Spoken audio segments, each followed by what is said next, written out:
Hola, bienvenidos a todos a este su podcast. Amén. Estamos muy contentos porque el día de hoy está con nosotros el presbítero doctor Diego Arrambide. Me gustaría que él se presentara, que nos contara un poquito de su persona, qué es lo que hace. Padre, muchas gracias por aceptar esta invitación a su podcast. Muchas gracias por darse tiempo. Yo sé que tiene muchas cosas que hacer. Me dicen que es una persona que le gusta leer, le gusta prepararse y estar preparando cosas. Entonces, que nos haya dado un espacio en su agenda, lo agradecemos mucho. Muchas gracias por la invitación. Yo contento de poder compartir con ustedes, con todo el auditorio, las cosas que me gusta, que me apasionan, ¿verdad? Creo que a todo el mundo le gusta siempre hablar de las cosas Sí. que le gustan. Como decía, bueno, yo soy el padre Diego Arrambide de la Garza. Nací aquí en Monterrey, Nuevo León. Soy exalumno de esta institución, del Seminario Arquidiocesano de Monterrey. Entré en el 2002 y me ordené sacerdote en el 2012 por el obispo Jorge Alberto Cavazos Arizpe, que en ese momento estábamos en transición. Había estado el cardenal Robles Ortega aquí de arzobispo y estábamos en sede vacante, y entonces don Rogelio, nuestro actual arzobispo, todavía no llegaba. Entonces soy una generación allí, le decíamos una edición especial de Monseñor Jorge Alberto. Fuimos sus primeros sacerdotes ordenados por él. Y después de ser ordenado, me enviaron como vicario parroquial a la parroquia de San Juan Bosco, allá en la colonia Altavista, al lado del Tecnológico de Monterrey. Estuve 2 años. Y después me enviaron a la parroquia de Nuestra Señora de San Juan de los Lagos, en San Nicolás de los Garza. Y allí estuve otros 2 años.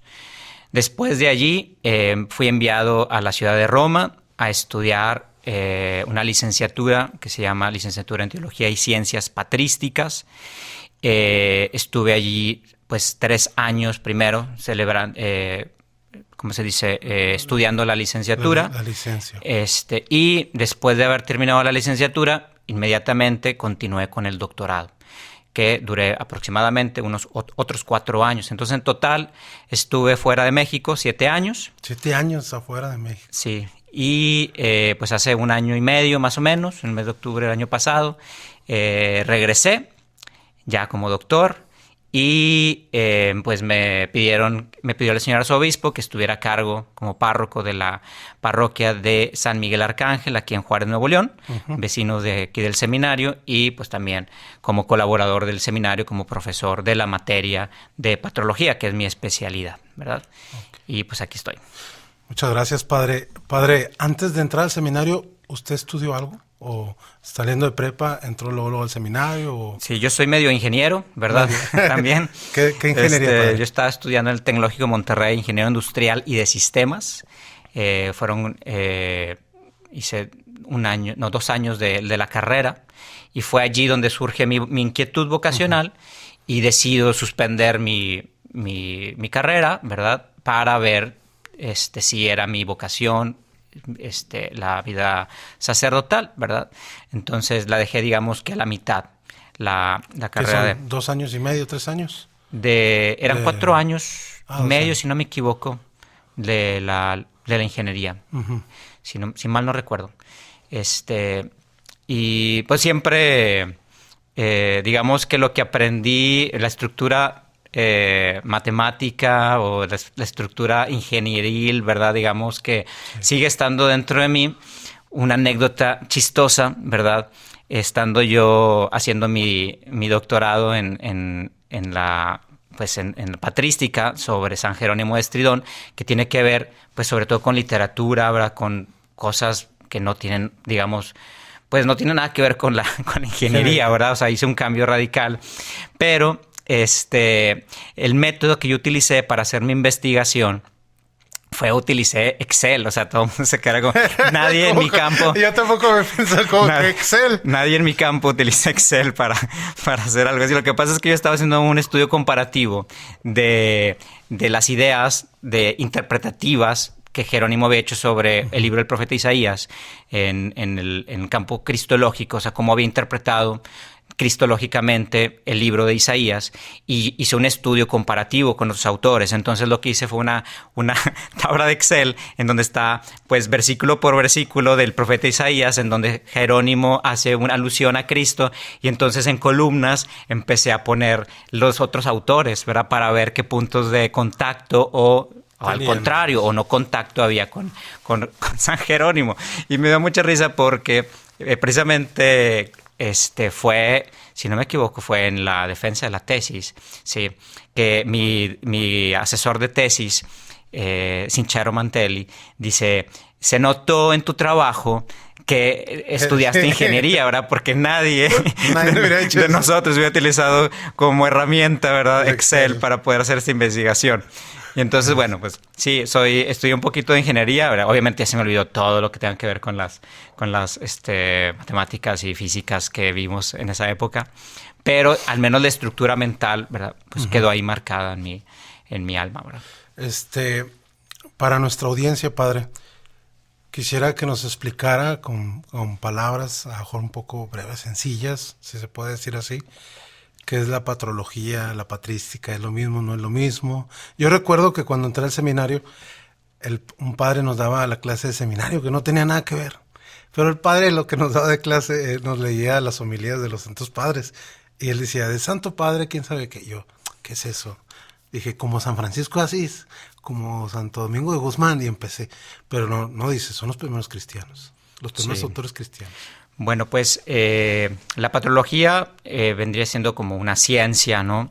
La ciencia que estudia a los, pues lo dice la misma etimología de la palabra, a los padres de la iglesia.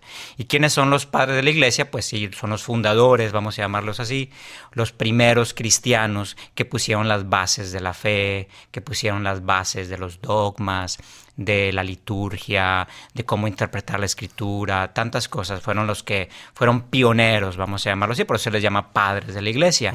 Desde el punto de vista, digamos, sistemático, pues es una forma de definir las épocas, ¿no? De tal manera que pues, la época patrística pues, viene siendo una época hasta, digamos, del siglo I hasta el siglo IX, dependiendo de la época, también de la región, donde la siguiente etapa sería ya más bien la etapa medieval, ¿verdad? Todas las digamos, delimitaciones que podamos hacer en la historia siempre son arbitrarias, ¿verdad? No podemos nosotros realmente decir que pasó una espada y dijo, ¡paz! Aquí ya se terminó la época patrística. Pues no. Ahora, estas dos palabras pues se utilizan, digamos, con similitud. O sea, la patrología es la ciencia que estudia a los padres de la iglesia, que podría ser sustituida también por la literatura cristiana antigua. Si nosotros decimos que yo soy licenciado o doctor en literatura cristiana antigua, me estoy refiriendo a lo mismo, pero todavía con mayor amplitud, porque así abarco también incluso los textos bíblicos, ¿verdad?, que quedaban en el canon, o los extrabíblicos también, todos los apócrifos, etcétera, ¿no? Entonces, en realidad, nosotros los patrólogos nos acercamos a estas fuentes literarias, sobre todo porque son las principales fuentes del conocimiento, las fuentes literarias, aunque hacemos uso de todo, o sea, también de los escritos que quedaron en las piedras, de la como se dice, de la misma arqueología, ¿verdad?, de otros elementos que nos puedan dar noticia de lo que sucedió en el pasado. Y patrística vendría siendo un adjetivo, ¿verdad?, por decir cuál es la, no sé, la interpretación bíblica patrística, ¿ves? O sea, estamos hablando de un elemento, ¿verdad?, de la hermenéutica de los padres de la iglesia, ¿verdad? O la liturgia patrística, pues me estoy enfocando este momento, ¿verdad? Entonces, se utilizan mucho como sinónimos, ¿verdad? No hay una gran diferencia, solamente esto, que la patrística vendría siendo un adjetivo que se aplica sobre todo a la teología, a la cristología patrística, etcétera, ¿no? Sí. Muchas gracias. Por si la gente no entendía, pues, de qué se doctoró el padre, bueno, es eso. Bueno, por poner así un ejemplo que tal vez seguramente algunos han escuchado, ¿de qué autores estamos hablando? Pues son muchísimos, ¿verdad? Pero no sé, por nombrar algunos famosos, pues el famoso San Agustín, San Ambrosio, San Jerónimo, San Juan Crisóstomo, Gregorio Nacianceno, etcétera. No hay varios, son muchos que dieron grandes aportes para nuestra fe. digo, por nombrar unos cuantos, pero en todas las regiones, en las diferentes épocas, pues se hicieron presentes estos grandes personajes, ¿verdad?, de la historia de la iglesia. Muchas gracias, padre. Padre, quisiera preguntarle también para usted, que, bueno, supongo que debe tener muchos favoritos y le debe fascinar mucho la literatura de ellos, pero 3 santos padres que digo, este es mi top 3 y el por qué son su top 3. Bueno, pues en primer lugar, y no podría no nombrarlo, ¿verdad? Pues ese San Jerónimo de Estridón, porque pues soy doctor, ¿verdad? en este autor, ¿verdad? Me dediqué a estudiar su vida y sus obras y todo, ¿no? Entonces, tengo que nombrarlo a él. Después de haberlo estudiado, siento todavía una mayor admiración hacia su persona. Cada vez que uno estudia a un personaje, pues te encuentras en parte también con su realidad, ¿no? Con su fragilidad, con sus limitaciones, con sus cosas maravillosas que tuvo, ¿no? Y entonces eso también uno se va sintiendo como también parte de su vida. Y bueno, San Jerónimo de Estridón, como les decía, pues es el autor al que yo elegí para hacer mi especialidad. Entonces, definitivamente Jerónimo quedaría como número 1. Uh-huh. En segundo lugar, yo diría que admiro mucho a San Ambrosio de Milán, porque fue un autor que hizo tantas cosas al mismo tiempo que yo me sorprendo, o sea, cómo alguien tuvo la capacidad de hacer tantas cosas. O sea, fue obispo, ya con eso ya es más que suficiente. Imagínate la responsabilidad de administrar toda una iglesia, ¿no? Y luego, además de ser obispo, en su época, pues estamos hablando del siglo IV, siglo V, en donde pues todavía no había definiciones fuertes de cómo celebrar los sacramentos, y además fue esta revolución constantiniana cuando comienzan muchos cristianos a convertirse.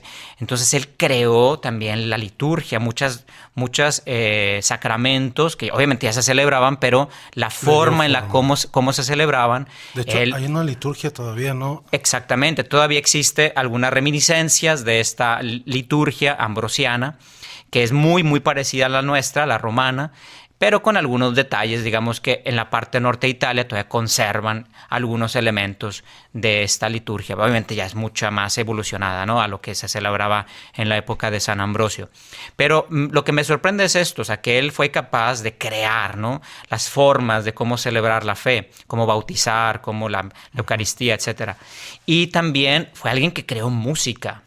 ¿A ti qué te gusta esto de la composición, verdad? Pues sí, o sea, él creó himnos. ¿Por qué? Porque no habían. Entonces había que crear también la forma de celebrar y cantando. Entonces fue un autor que creó también himnos. Muchas cosas. Y además, desde el punto de vista bíblico, también hizo comentarios a la Sagrada Escritura, especialmente a los Salmos.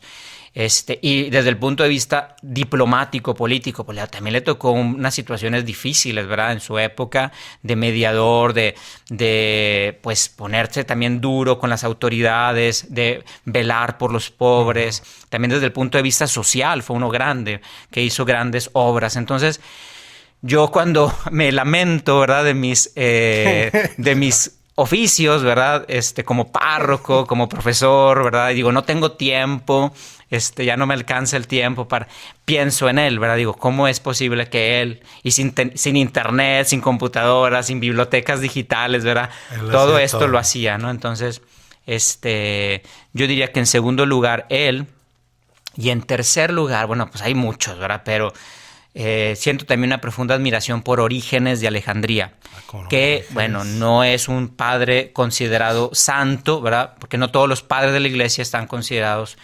santos, pero fue alguien que le debemos muchísimo, ¿verdad? Hubo una época que fue muy controversial, ya sobre todo después de Orígenes, por la interpretación, digamos, exagerada, radical que tuvieron algunos sobre él. Pero la revaloración que los estudios modernos están haciendo sobre su persona y sobre su teología son muy grandes, y nos damos cuenta de cómo él también todavía estamos hablando que Orígenes es todavía anterior a Jerónimo, anterior a a San Ambrosio, estamos hablando del siglo III, en donde él todavía le tocó picar piedra más en temas de cuestiones teológicas.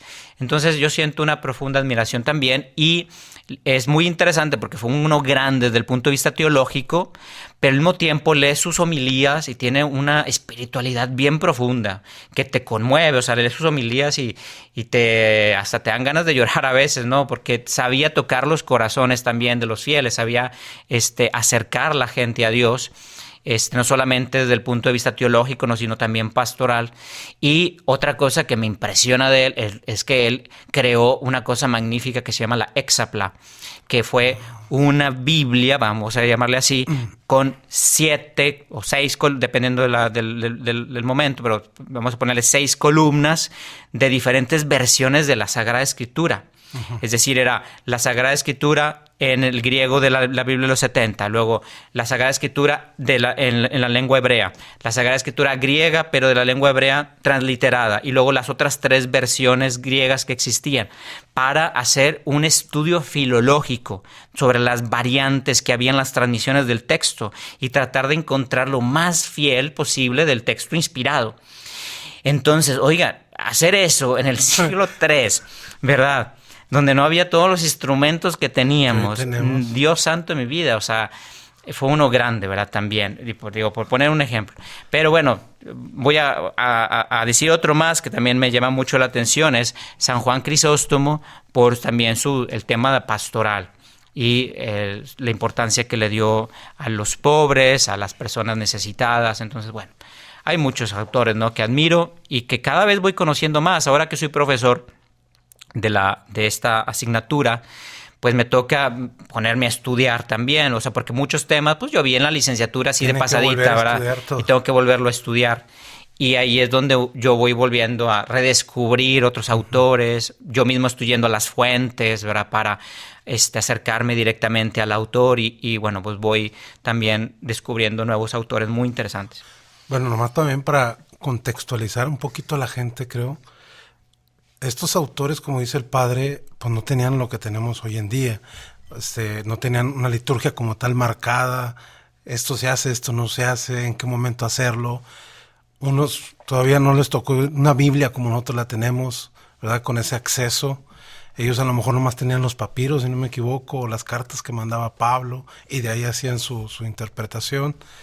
Entonces todos estos autores eran los del origen, como ahorita lo dijo el padre Diego, eran los que nos dieron, estos autores son los que nos dan las bases de lo que hoy tenemos como iglesia. Sí, pues en la época patrística es cuando se estipula el canon, ¿verdad? Uh-huh. O sea, estamos hablando de en los primeros siglos, es cuando no existía todavía una definición de cuáles son los libros inspirados, ¿verdad? No. Todavía en el siglo I, siglo II, todavía había, digamos, este movimiento de textos, uh-huh, pero los padres de la iglesia fueron los que se preocuparon en decir, bueno, y de toda esta literatura que existe, la pregunta es bien simple: ¿cuál de ella vale la pena y merece ser leída dentro de la iglesia en la celebración? O sea, es decir, hay mucha literatura, uh-huh, hay alguna mejor, otra peor, pero ¿cuáles son realmente los que debemos de considerar inspirados, verdad? Uh-huh. Y ese criterio litúrgico fue muy importante, y los padres de la iglesia fueron los que fueron, y no solamente los padres, la comunidad cristiana, uh-huh, o sea, allí todavía se movían mucho en toda la comunidad cuáles libros eran los considerados inspirados y cuáles no, ¿verdad? Pero pues eran los dirigentes, ellos sí, claro, ¿verdad?, ellos los que estaban enfrente. Bueno, padre, de todos estos datos que yo sé que sabe muchísimos, ¿cuáles son los datos más interesantes que, estudiando ya en Roma, dijo, wow, yo no sabía esto ni me lo imaginé? Sí. De los santos bueno, padres. hay muchas anécdotas y muchas muy graciosas, ¿verdad? Pero hay una precisamente respecto a San Jerónimo y San Agustín. Pues resulta que los dos fueron contemporáneos, ¿verdad? Pero vivían en ciudades muy alejadas. O sea, estamos hablando de Agustín, vivía en el norte de África, en Cartago, y Jerónimo, dependiendo de la época, ¿verdad?, pero vamos a ubicarlo en una época en Roma como secretario del Papa Dámaso, y en otra época grande en Belén. Pues estaban distantes. Jerónimo era mayor que San Agustín. ¿Mucho? Sí, yo creo que unos 30 años de diferencia, sí, ¿verdad? más, digo, por ahorita hacer un cálculo al aire, no lo recuerdo exactamente.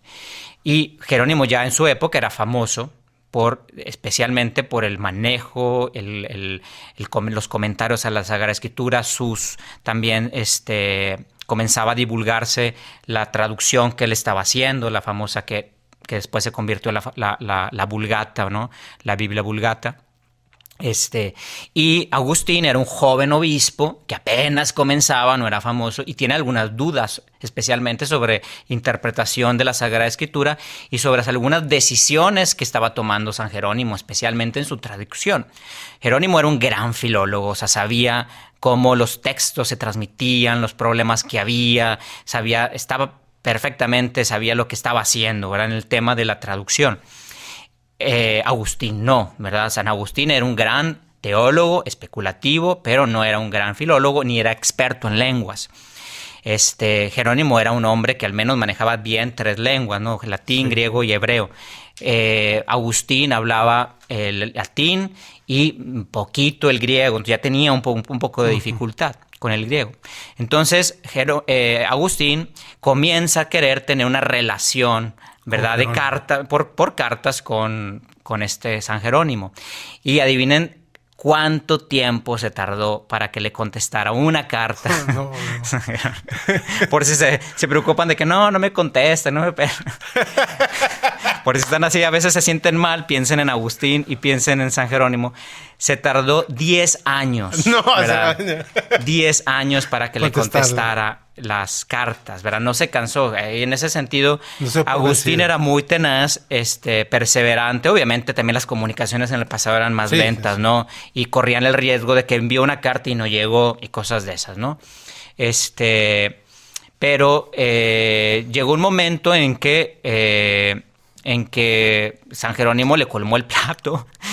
Más bien, Agustín le colmó el plato a San Jerónimo y decide contestarle, ¿verdad? Y no le contesta de la manera más amable posible, ¿verdad? En la época patrística, digamos que eran muy claridosos, ¿verdad? No como ahora que a veces somos más diplomáticos en todo, ¿verdad? En ese sentido, pues se enoja Jerónimo por los reclamos, o lo que sintió que eran reclamos de parte de San Agustín.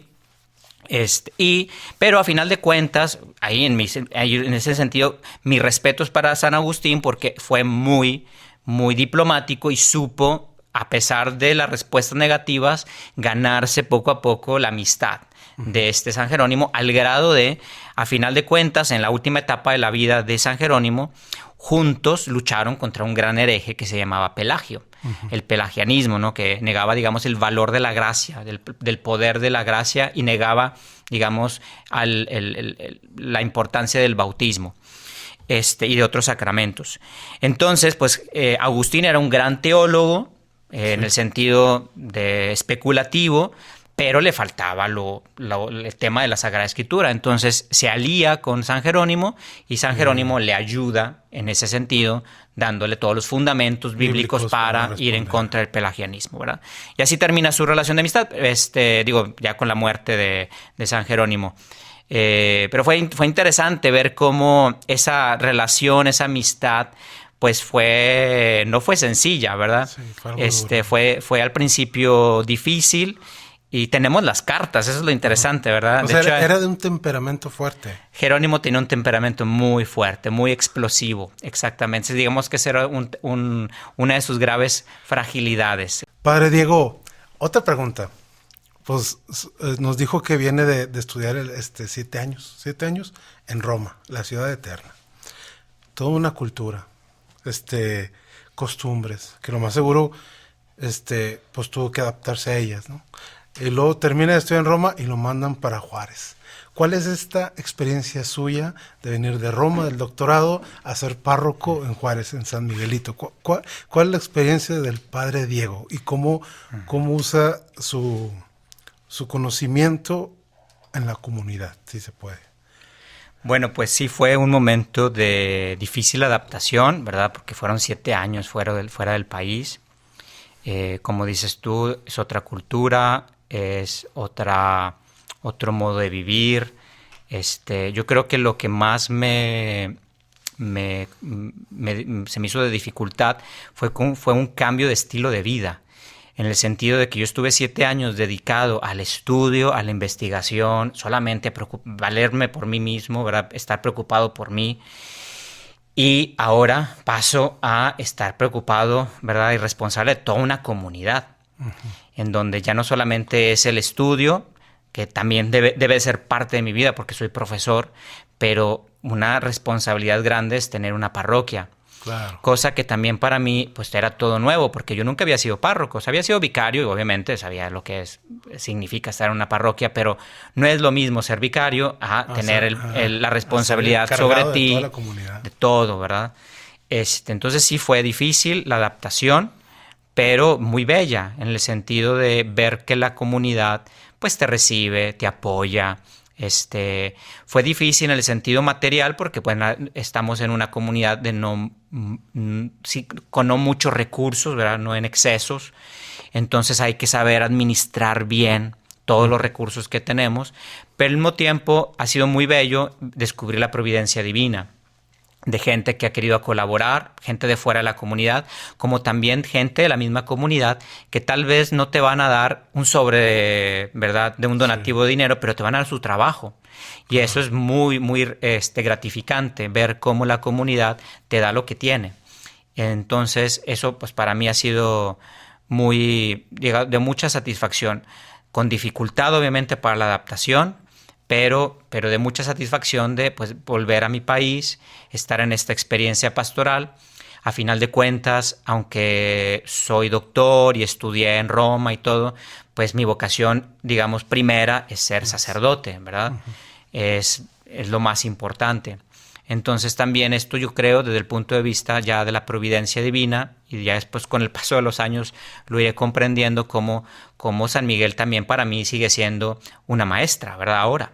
Es decir, yo no termino de formarme, sino que yo veo esta etapa de mi vida en donde estoy aquí en Juárez, como párroco de San Miguel, pues como también un momento pedagógico, porque he tenido que aprender muchas cosas, desde cosas tan sencillas como cómo ir al banco y cómo hacer un depósito, y o sea, cosas básicas que cualquier persona lo podría hacer, pero si no tienes la experiencia y nunca lo has hecho, pues tienes que, siempre hay una primera vez, ¿no? Y siempre las primeras veces cuestan mucho. Entonces, el primer año, los primeros meses fueron complicados, pero ya ahorita diría que ya me siento más así, como, no digo que como pez en el agua, pero ya, ya sé cómo está la cosa, ¿no?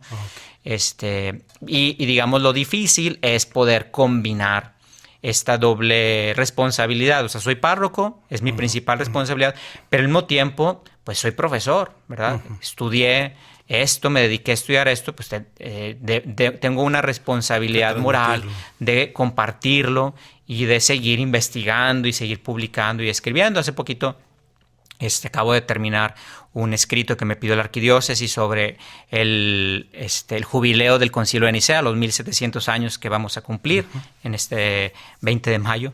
Y bueno, hice un escrito, ¿verdad?, que se va a publicar en la revista de la arquidiócesis, y esta clase de trabajos pues son cosas que son parte de mi misión también, claro. Que es complicado porque pues como párroco hay muchas cosas que no te permiten concentrarte a veces, ¿no?, en esto, pero bueno, Dios nos va dando ahí la fuerza para salir adelante. Okay. Padre, me dijo que le gusta mucho la tecnología, que es un hobby suyo, la tecnología. Y se me hace muy curioso que usted como que representa los dos polos, ¿no? O sea, estudió el antiguo. Lo antiguo y lo nuevo. Y lo nuevo, le gusta lo nuevo. Sí, o sea, sí. Es curioso. Entonces, explíquenos cómo surge esta combinación de la patrística y la tecnología, o cómo. O sea. Bueno, pues a mí siempre me ha apasionado la tecnología, ¿no? Desde muchacho, ¿verdad? Siempre me ha gustado saber las últimas novedades, los últimos digamos, inventos en tema de computadoras. Me acuerdo que estaba en el seminario, por diversión tenía varios sistemas operativos instalados en mi computadora, empecé a manejar Linux y otros sistemas. Ahorita ya le bajé a eso porque no tengo tiempo, ¿verdad?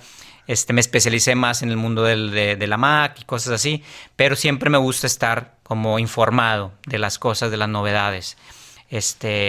de tecnología, digamos que es mi hobby, ¿verdad? Así me arrullo, antes de dormir me pongo a ver videos de las últimas computadoras, de los últimos procesadores, no sé, las novedades que hay, el impacto que puede haber en la sociedad, de los nuevos descubrimientos y cosas.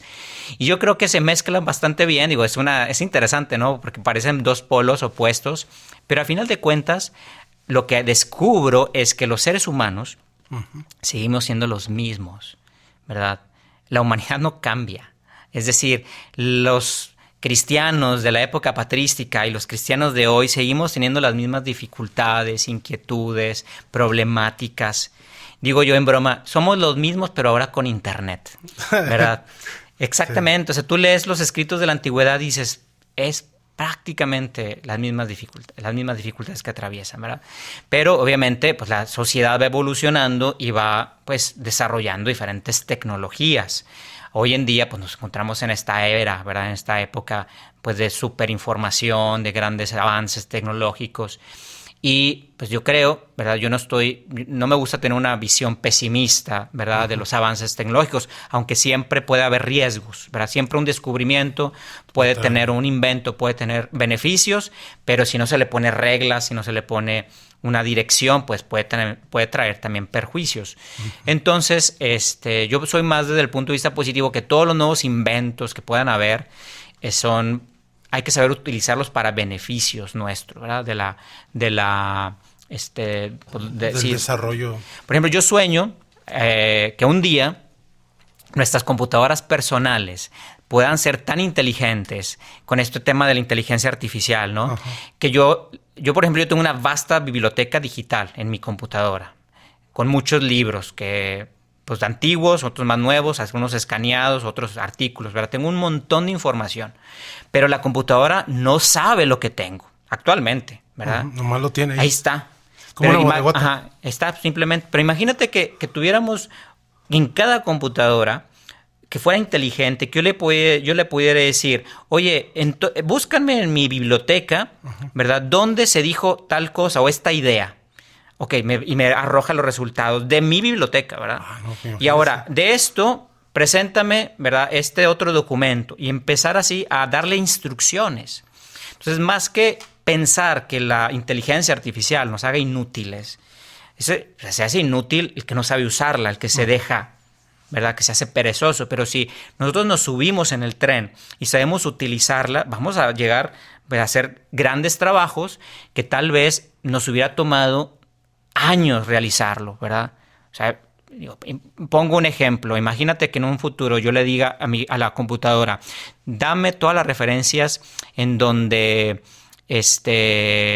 los padres de la iglesia citan Cantar de los Cantares 2.25, por citar poner una cita, ¿no? Sí. Y pum, me arroja todas las referencias, ¿verdad? Claro. Y pueda meter filtros. Ese trabajo que yo lo hice, ¿verdad? Manualmente, con instrumentos que existen incluso, y me tomó años, ¿verdad? Con la inteligencia artificial sería más rápido. Pues sería muchísimo más rápido. Sí, claro. Pero siempre hay que vigilarla, ¿verdad? Porque no es tan inteligente, a final de cuentas. O sea, siempre va a estar, puede cometer errores, ¿verdad? Siempre hay que ver cuál es el resultado, por qué dijo eso, de dónde sacó esa información. A mí me ha tocado, he estado usando el chat GPT, sí, y veo que me da un resultado. Este resultado lo obtuve de tal libro. Y yo, ¿y ese libro existe? ¡Wow! No lo sabía. Yo decía, en ese libro yo no sabía que existía una traducción en español de Editorial Lavac, no sé qué. Me pongo a buscar si existe el libro. No existe, ¿verdad? ¿Dónde inventó el libro? Sabrá, yo le digo, oye, y ya ves que le puedes contestar, ¿dónde sacaste? Ay, discúlpame, cometí un error. O sea, no le crean, ¿verdad? Como que para argumentar que... Sí, ajá. Hombre, wow. Yo me sorprendí porque me dio un resultado y dije, wow, no sé, estaba buscando un tema de San Juan Crisóstomo y veo que una edición en español, hasta me pone el editor y todo, número del tomo de Lavac. Busco, es mentira, no existe ese tomo, ¿verdad? Entonces hay que tener cuidado, ¿verdad? con los resultados. O sea, no dejar que la inteligencia artificial o estas herramientas hagan tu trabajo, ¿verdad? Sí. Tú mandas, a final de cuentas. O sea, tú tienes que darle instrucciones. Es como cuando inventaron por primera vez la hoja de cálculo de Excel. cuando inventaron la hoja de cálculo, los que estudiaban contabilidad de la antigua escuela decían, no, ¿qué es eso? Que ya nos van a quitar los trabajos.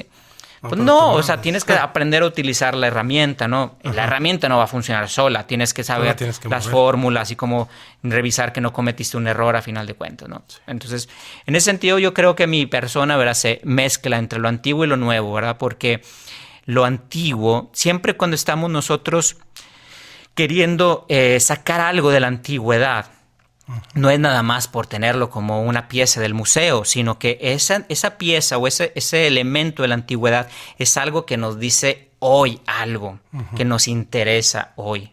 Entonces eso es bien importante. Toda la cuestión de la historia o la literatura antigua, algo nos tiene que decir hoy. Entonces en ese sentido es muy actual todavía, ¿verdad? Y así. Padre, Jorge, como última preguntita.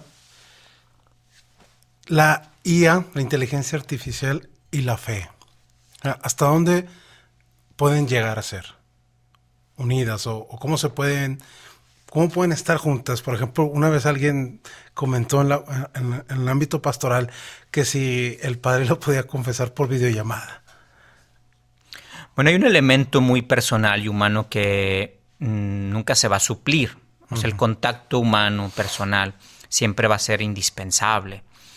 En ese sentido, nunca vamos a sustituir a una persona, ¿verdad? El trato humano, personal. Y hablar de la fe, pues la fe se transmite de persona en persona, no de máquina en máquina. No es lo mismo que tú veas, no sé, un programa que te hable de la fe, a que alguien, un amigo tuyo, te hable de la fe y te diga cómo tocó su corazón, cambió su vida, ¿verdad? Te muestre el camino. Entonces, en ese sentido, nunca va a haber una, digamos, sustitución, ¿verdad?, de la fe o de muchos elementos importantes de la pastoral.